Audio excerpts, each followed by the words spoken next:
Bismillah, alhamdulillah, wassalatu wassalam ala rasulillah.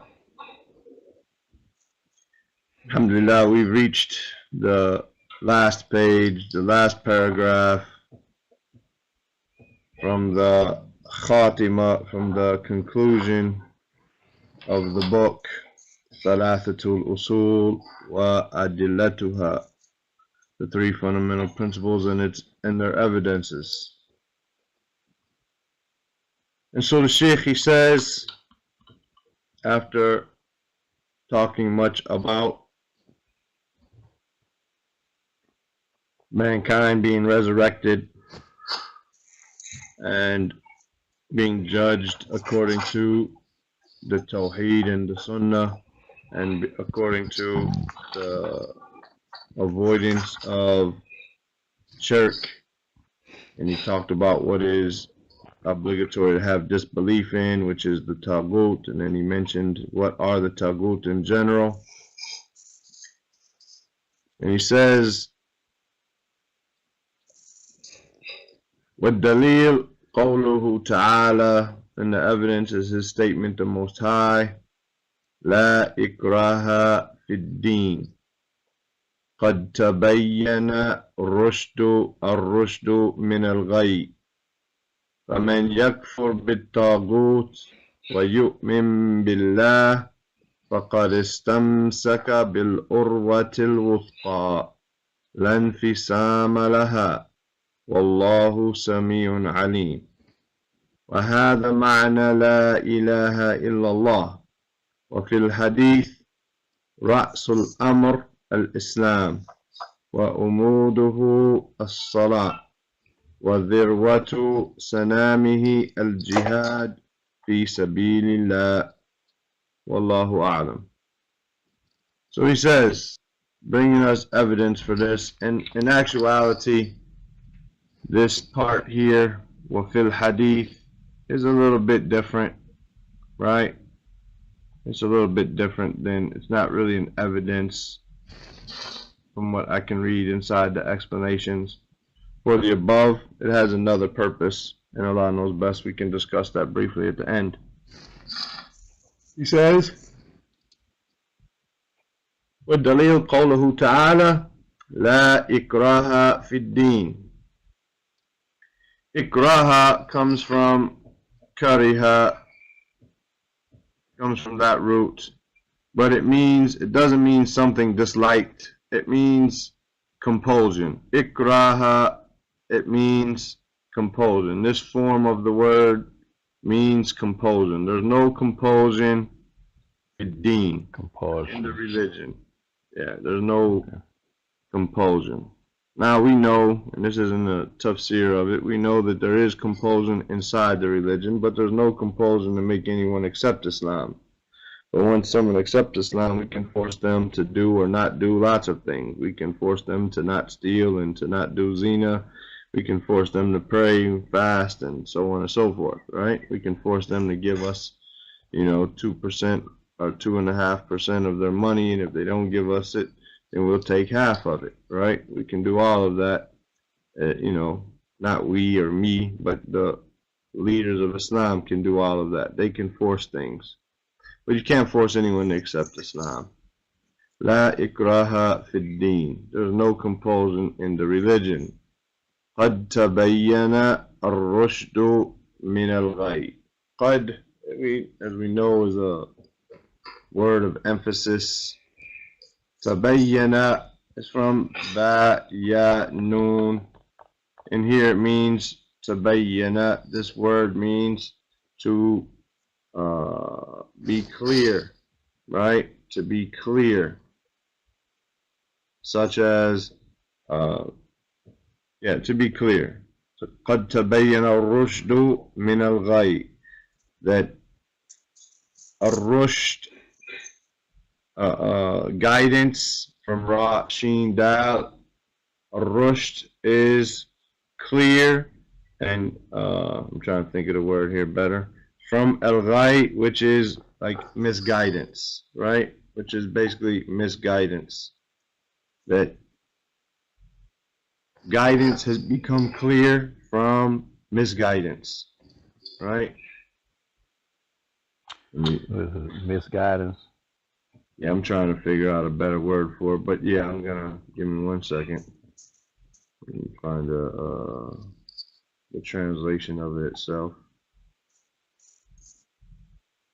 1 second here, I'm almost there.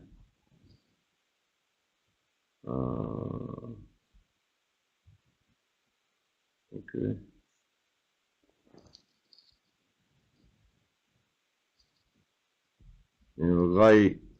Ghai is from the root ghain wow ya, and in here they just have it translated as it's not showing me the translation of it. I'm sorry. Here we go. There is no compulsion in religion. Verily, the right path has become clear from the wrong path. But it's more than that. It's not really just the right path. It's rushd. It's guidance as a whole and misguidance. But if you want to translate it as the right path and the wrong path, no problem. Inside of Ghain Waw Ya, it says, what does it tell us? Doesn't tell us anything really. It says to stray from the right way, misguidance, misleadance, to be astray, trespassing, transgression, offense, error, sin, temptation, enticement, all of that, right? So guidance, rushd, has become clear from, however you want to translate it, misguidance, error, probably error would be a good translation, right? Error. فَمَنْ يَكْفُرْ بِالطَّاغُوتِ, so whoever disbelieves in a taghut, وَيُؤْمِن بِاللَّهِ, and he believes in Allah, فَقَدْ اسْتَمْسَكَ بِالْأُرْوَةِ الْوُثْقَى. فَقَدْ, as we know, therefore he has istamsaka. Istamsaka is from the meme saw seen kaf, meaning to grab onto, to hold on to, right? Istamsaka, and he has held onto, he has clung to, you could use, right? Clung to bil urwatil wuthqa. Urwa, if you have a cup here,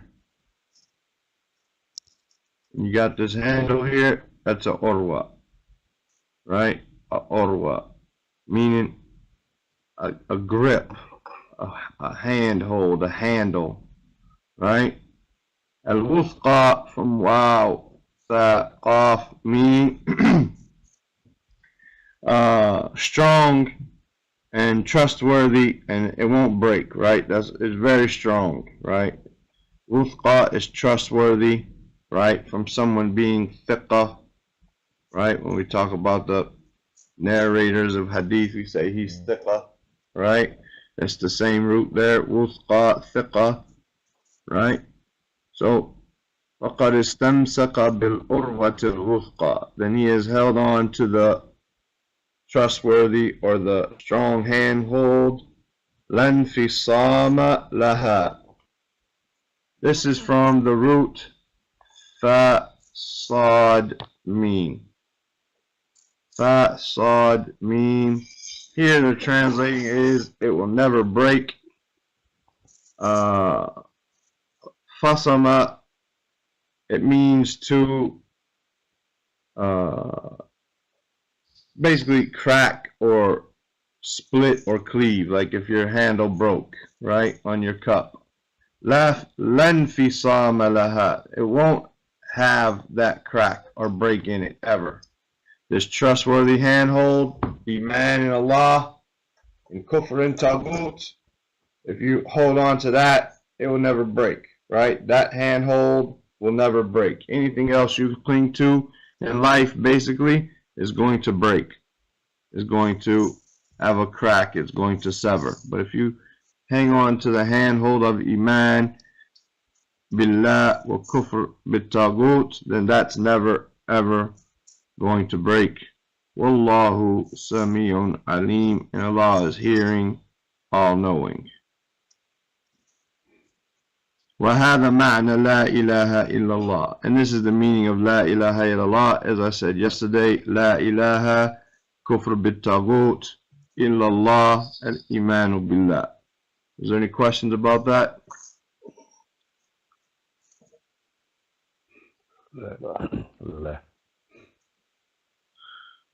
Alhamdulillah. That's that. Then, as we said, this next section, he concluded with this hadith, because what is the relationship? As we'll read it, and then we'll ask, what is the relationship with that dalil being mentioned? وفي الحديث, and in the hadith, رأس الأمر الإسلام وعموده الصلاة وذروة سنامه الجهاد في سبيل الله. He says in the hadith, رأس الأمر. Ras means head. Ras is head, right? But it could be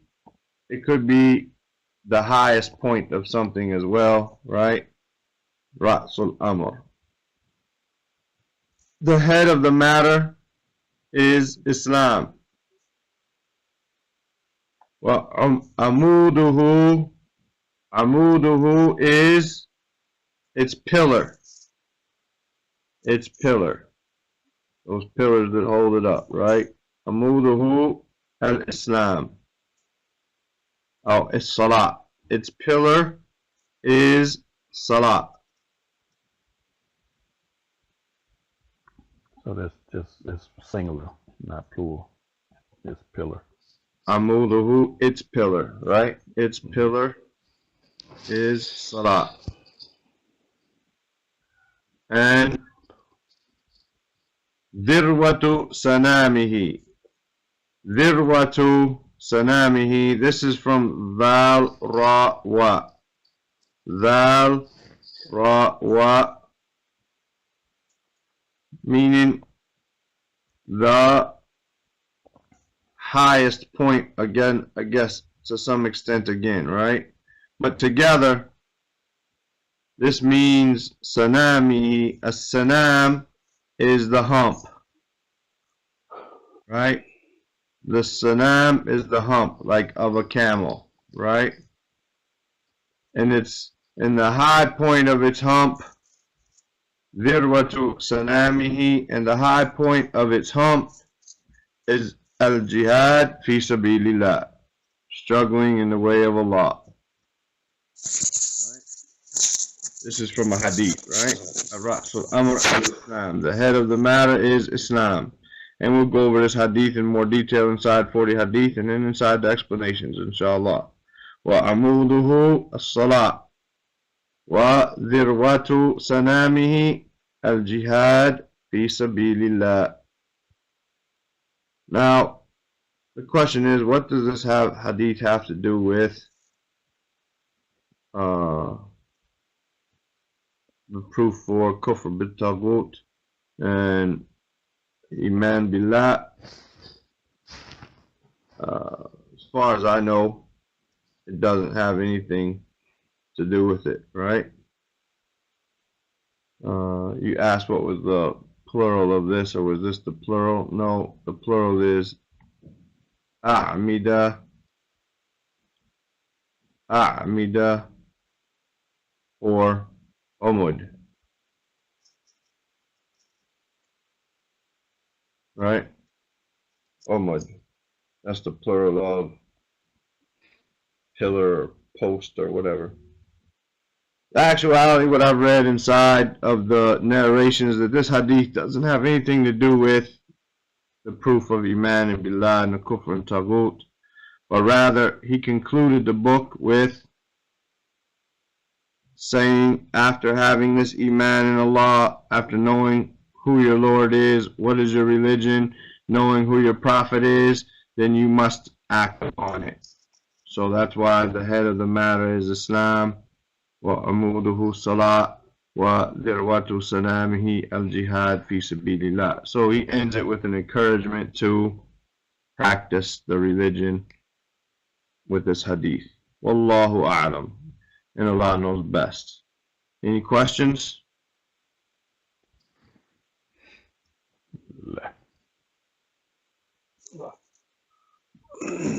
Go ahead and read for us, Abdullah. والدليل قوله تعالى لا إكراه في الدين قد قد تبين بين الرشد من الغي فمن يكفر بالطاغوت ويؤمن Not yuk. There's no k. Just yu'min. Just cut your breath off. Don't. ويؤمن بالله فقد استمسك بالعروة الوثقى لا انفصام لها والله سميع عليم وهذا معنى لا إله إلا الله وفي الحديث رأس الأمر الإسلام وعموده السلام. Salam. No, You got your glasses on? الصلاة وثروة سنامه الجهاد في سبيل. Why is the shuttle phobia on there? No. Okay, في سبيل الله. I thought we said في سبيل الله. We said في سبيل الله. You might say it, but it's not right. Okay, والله أعلم. Let me say في سبيل الله. في سبيل الله. We heard things people say it, and we just picked it up how they said it, and they said it wrong, so we say it wrong. No problem. Yeah. Okay. يلا أبا طاهر. في سبيل الله.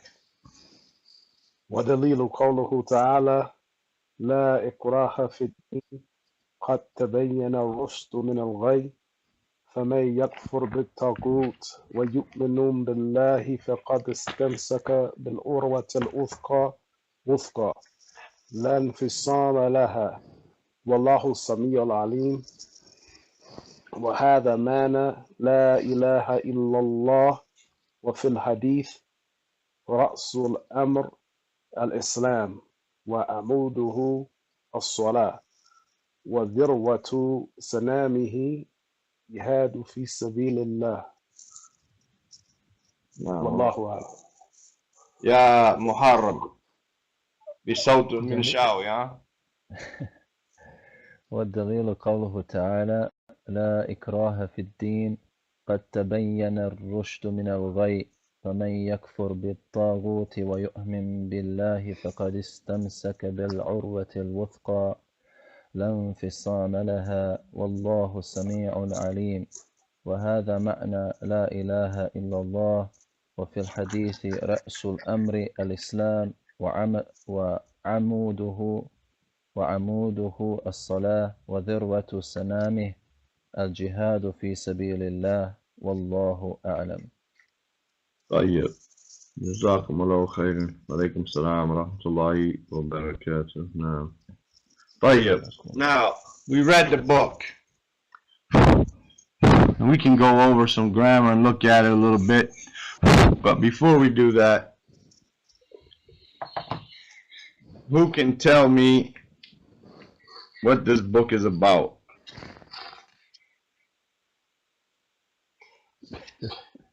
Who can summarize it for me? Huh?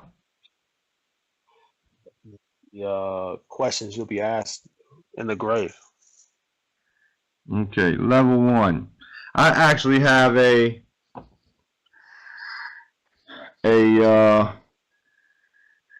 idea for a small booklet to help people memorize this, right? Book, or at least be really familiar with it. So I'm gonna test it out on y'all, and then we're gonna. But I think it'd be beneficial. So first, we have 3 questions in the grave. What are they? What's your Lord? من What is ربك your religion? ما Who is that prophet? Men Rabbuk, right? Ma Dinuk,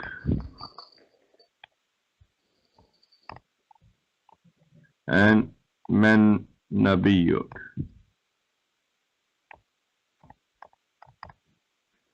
Okay, now, good. That's the overall understanding of the book. That's something that you could tell 4, 5, 6-year-old kid, right? That's the meaning of the book. Now,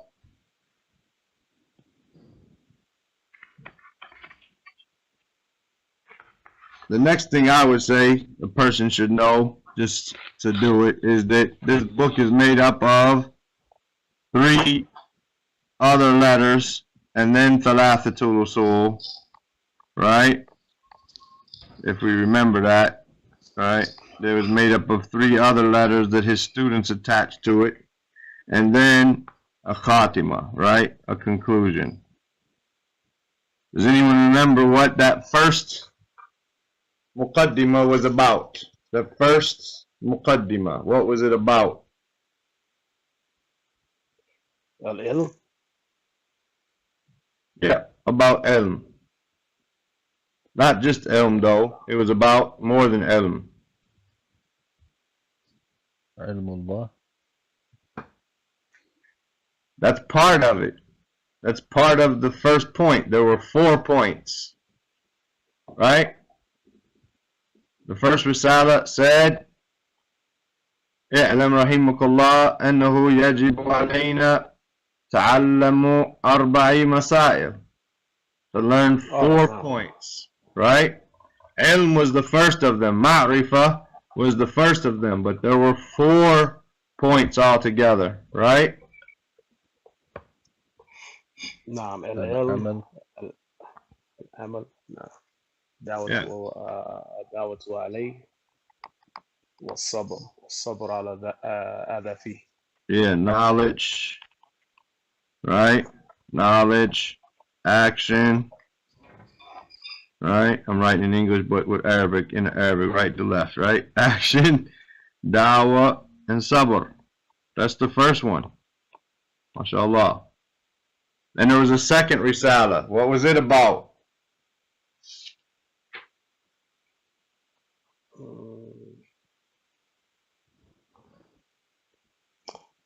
You made it easy for us. الأولى أن الله خلقنا. The first part is that Allah created us. He said 3 things, right? To know 3 things in that second risala. He said to know 3 things. 1, Allah created us. Even though that's not the main part of it, I don't think, but it is. They say ar-rububiyyah, no problem. Then the second one, second point was أن الله لا يرضى عن الشرك. Allah يشرك معه أحد. Right, he's not pleased with shirk. Right, not pleased with shirk. Right, but part of this created thing was that he sent a messenger, right? He sent a messenger. خلقنا ورزقنا وما تركنا حملا. Right, he didn't leave us without a messenger. بل أرسل إلينا رسولا كما أرسل رسولا إلى فرعون. Right, and then the third part was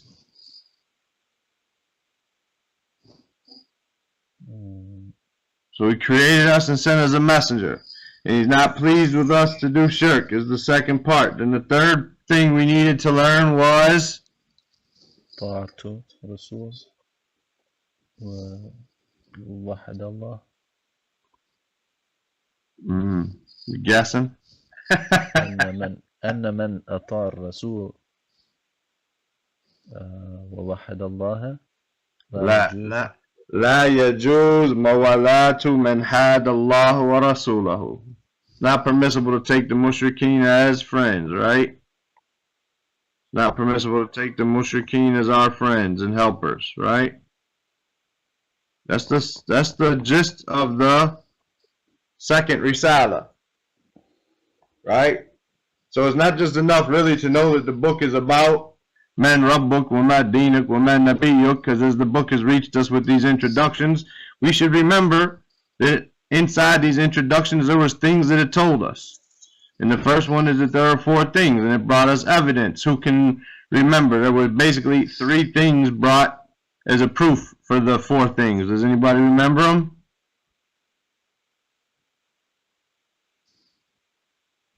The proof for the 4 things. What was the proof for the 4 things? والعصر. والعصر.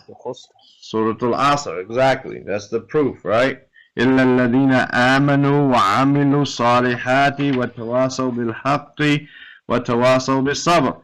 Tawasaw bil-haqq is to help one another in the truth. That's da'wah, right? And then he brought the statement of Imam Shafi, which kind of supports that ayat, or just talks about that ayat, not necessarily the evidence. And then he brought the statement of Bukhari, right? Then he brought the statement of Bukhari that knowledge precedes statement in action, and then he brought an ayat. We should be remembering these things as we go further. You know, like I said, and I'm not trying to put anybody down, because I know you know it, you just maybe not thought through, you maybe never been questioned about it, you know. And, you know, we could teach men Rabbuk wa Ma Dinak wa Ma Nabiyyuk to children. But when you start talking about those introductions and khatimas and what was in the introductions and what was in it and all that, then it becomes a little more, you know, takes a little more thought and repetition and studying. Then we had a 3rd introduction, which was what?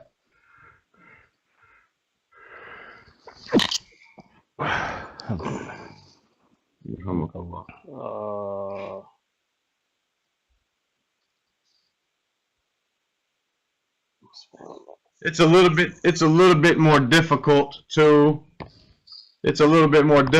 pinpoint what it was about. But he said here, if I can see, Al-Asl Awwal, no, before that. That's the beginning of the book.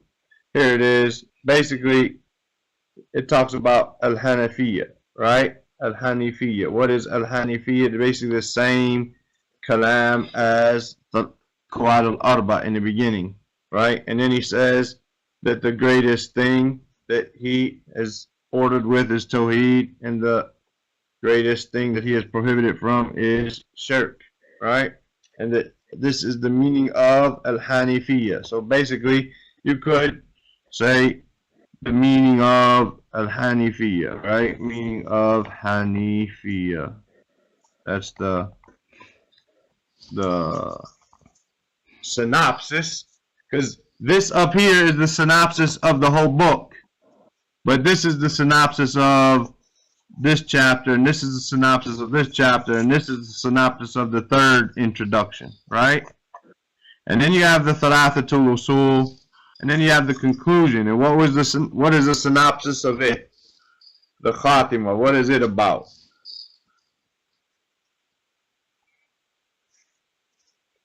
Of the whole book?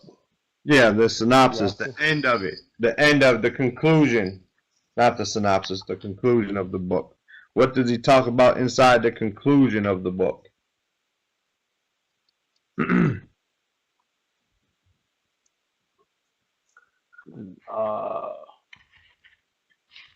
All of this leads to La ilaha illallah.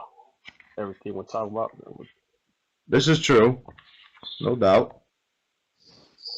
But the main part of what he talked about in the book was that we'll all be resurrected. Oh. Right? After he talked about the prophet, he went into a big section on the proof that we will be resurrected and asked and stuff like that, right? Mm-hmm. So that's how he concluded it. And then he went, like we said, we talked about Taghut and all that, but all that was basically resurrection and being judged according to these other things that we have learned, right? So then you get into Men Rabbuk. What does he talk about inside here? Inside of Men Rabbuk, what does he talk about? الربوبية معرفة أنه خلقنا ورزقنا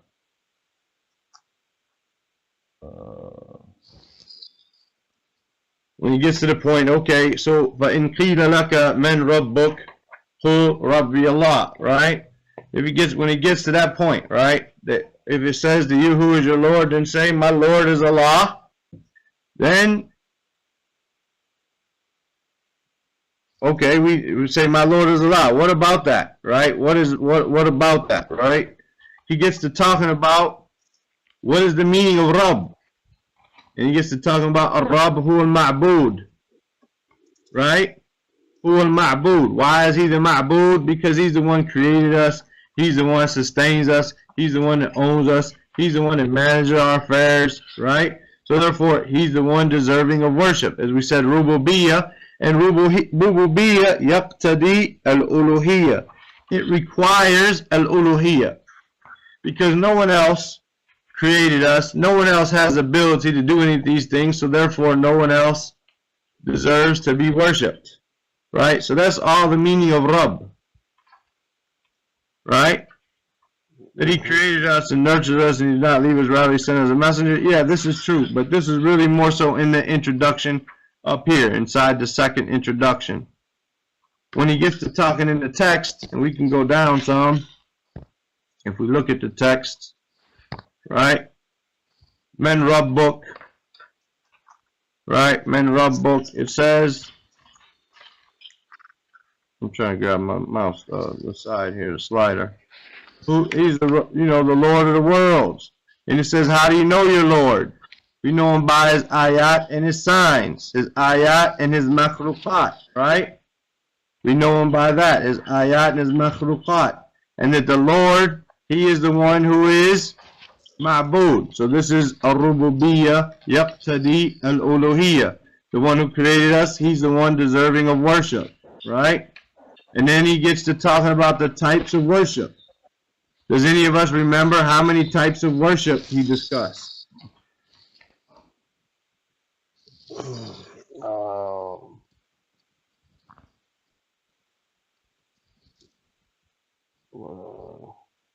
Dua, Kof, like this. Yeah. Baraka.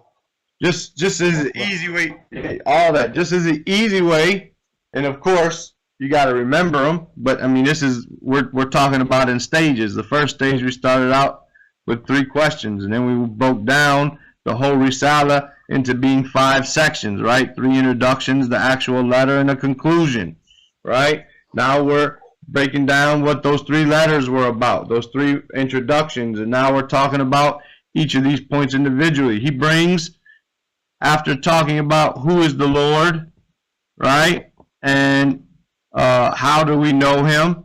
How we know him. And then he is Ma'bud, and right, he is the one that deserves worship. And then he talked about 17 kinds of ibadah. And it would help us to memorize them. Al-Islam, Al-Iman, Al-Ihsan, Al-Du'a, Al-Khawf, Al-Raja, Al-Tawakkul, Al-Raghba, Al-Rahba, Al-Khushu', Al-Khashya, Al-Inaba, Al-Isti'ana, Al-Isti'adha, Al-Istighath, Al-Dhab, Wal-Nadhr, Wa-Ghayru Dhalik. If you want to say 18 for Ghayru Dhalik, right? For other than that, no problem. And that's what he did. And then, see, now you know that. And if you can memorize those 17 that are discussed in there, then the next step after we get through going over Madinuk and Men Nabiyuk, once you have a real good understanding, a very general one, like we said, this is a very general understanding of the book, very, very general. We started getting more specific, but as we still stay general and we can memorize these 17, then we can go back and memorize the dalil for them, and basically we memorize the book. Right? So now, he finished that. He talked about those types of ibadah. And he talked about next, Men Nabiyyu. Who is your prophet?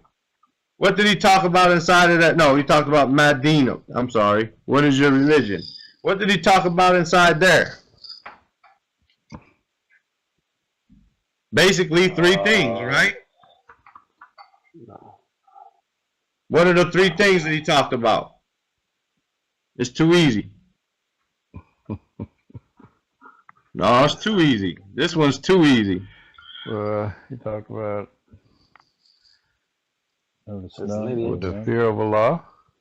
No, Madinuk. What is your religion? She got it down here. Oh. Mariam has it here. Islam, Yeah. Iman, and Ihsan. Ihsan. Right? Islam, Iman, Ihsan. Okay, that's real simple though, right? That's real simple. That's this little, thing that we could teach 5 and 6-year-olds. I'm not saying anybody's on 5 and 6-year-old level. I'm saying, but that's the gist of it.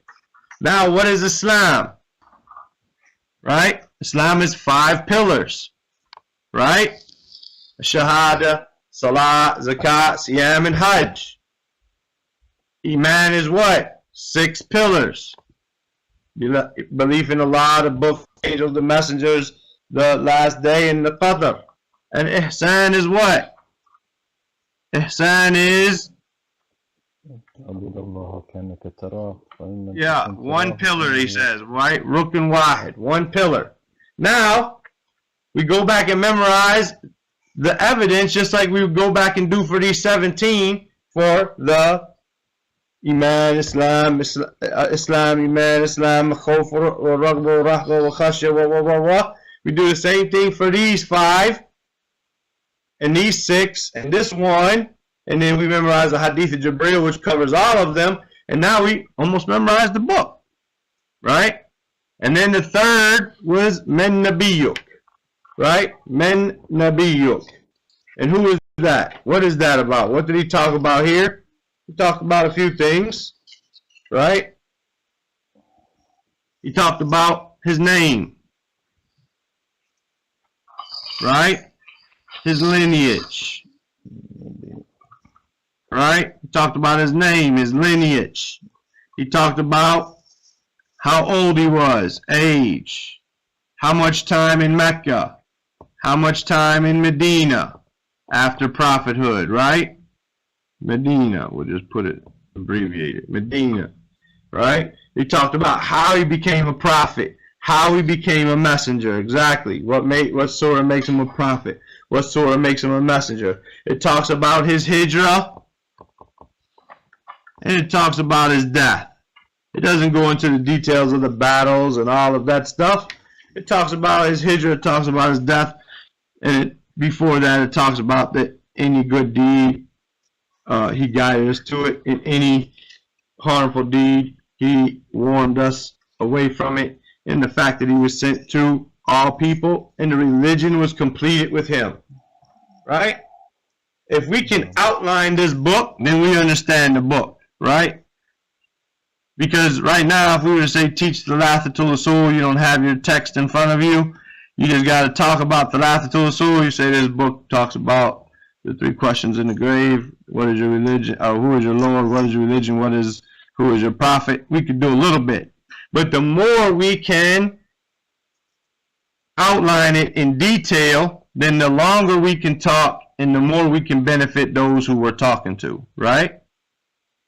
And then the conclusion can be detailed as well, right? The conclusion could be detailed as well a little bit. It talks about resurrection and death and our resurrection and being questioned about Iman and Allah and Kufr. You could detail the conclusion a little bit as well. So anyway, my goal is to put this together in 6 or 7 steps or something like that, where we, like we said, the first thing we do, we want to teach the people, or we want to know that it is about the questions in the grave that you will be asked. That's the generality of the book. But then we have the breakdown of the 3 introductions, the letter, Thalathat-ul-Usul itself, and the conclusion, right? Now that's 5 parts. Then we can break down part 1, and break down part 2, and break down part 3. and break down. Then we go back and break down Men Rabbuk and Mad Dinuk and Mad Nabiyuk, and then go break down the conclusion. And that would be, I don't know how many steps. We said 1, and 2, and 3, 4, 5, 6, 7, 8, 9, basically 9 steps, right?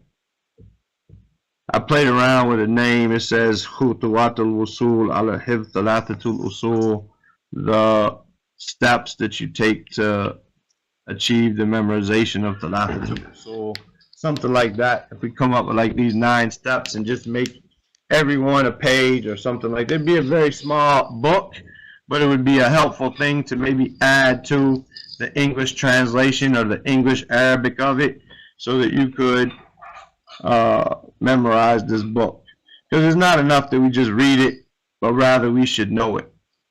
You know, the Mashaykh, they talk about you can't really teach a book, you know, properly. And I'm not really teaching the book, I'm really reading it with you. But you can't teach a book properly until you can talk about it, you know, from your head, basically, you know. So this is just an idea, you know, of what you can do. And then you can, like, maybe even more steps, because then you can go back and memorize the evidences for these, right? But once you do that, you memorize the book. So that would be step 10, would be memorization of the whole book. So that's that. Inshallah ta'ala. Hopefully that will encourage, you know, maybe one of you guys want to actually make up the program or something. I don't know. You know, just to encourage you to go back and look at the book and break it down. You know, take a book, take the table of contents of the book and memorize just the table of contents. You know, this is the first rule, this is the second rule, this is the third rule. You know, it wouldn't be as many steps, it would be a little bit different thing, but you would know what's in the book. You know, you will know what you're going to be discussing, what you're going to be reading about. That's what kind of gave me the idea. I saw some classes about being able to explain something in general and then more specific and then more specific and then just keep building on it, and that's how you kind of study a subject. And so I thought about this and I said, you know, maybe it would have benefited the people, you know. Yeah, Muharram says the best way to learn is to teach. So Muharram now is going to teach the Thalathat-ul-Usul, inshallah ta'ala.